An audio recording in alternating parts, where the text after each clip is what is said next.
நான் ஒரு ஆண்டர்ப்ரனர் இல்லை நான் ஒரு எம்ப்ளாய் அப்படின்றப்போ ஒரு ஸ்ட்ராட்டஜிஸ்ட்டாக நான் ஒரு பிகினராக இருக்கும்போது நான் என்னென்ன ஆங்கிளெல்லாம் என்னோட இதை வளர்த்துக்கணும், அந்த ஸ்கில்லை எப்படி வளர்த்துக்கிறது, எப்படி நான் சயின்ஸ் அப்படின்ற அந்த அப்ரோச்சில் பார்க்க எப்படி ஆரம்பிக்கிறது. Very good very good. அதுக்கு வந்து நீங்கள் முதல்ல இந்த ஃபர்ஸ்ட்டு இந்த ஸ்ட்ராட்டஜி நான் சொன்னேன் இல்லையா, இதுக்கு வந்து நிறைய ஒன்று நீங்கள் இப்போ கிரியா யூனிவர்சிட்டியில் நம்ம உட்காந்துருக்கோம். இப்போ இந்த ப்ரோக்ராமே வந்து பார்ட் ஆஃப் தட். அதுதான் இந்த மாதிரி எக்ஸிக்யூட்டிவ் எஜுகேஷன் ப்ரோக்ராமுடைய பார்ட்டே வந்து என்னென்னா, இப்போது ஏன்னா தொடர்ந்து நான் சொல்லிகிட்டே இருக்கேன் இல்லையா, இந்த ஸ்ட்ராட்டஜிங்கிற சயின்ஸ் வளர்ந்துக்கிட்டே இருக்குது.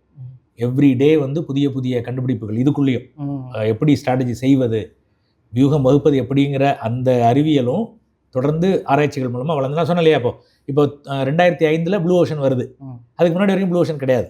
அப்போ இந்த ப்ளூ ஓஷனுங்கிற ஒரு சயின்ஸ் வந்து என்ன பண்ணுது, இந்த ப்ளூ ஓஷனுங்கிற சயின்ஸ் வந்து அடுத்த ஸ்ட்ராட்டஜி வந்து அடுத்த லெவலில் கொண்டு போகுது இல்லையா. இதே மாதிரி எவ்ரி நவ் அண்ட் தென் புதுசாக வந்துக்கிட்டே இருக்குது. அது இப்போ வந்து அதோடைய தாக்கம் அதிகமாக இருக்குது. அப்போது இதை வந்து நீங்கள் எப்படி போய் கற்றுக்க முடியும்? ஒன்று, இதை மாதிரி எக்ஸிக்யூட்டிவ் எஜுகேஷன். இரண்டாவது, புத்தகங்கள்.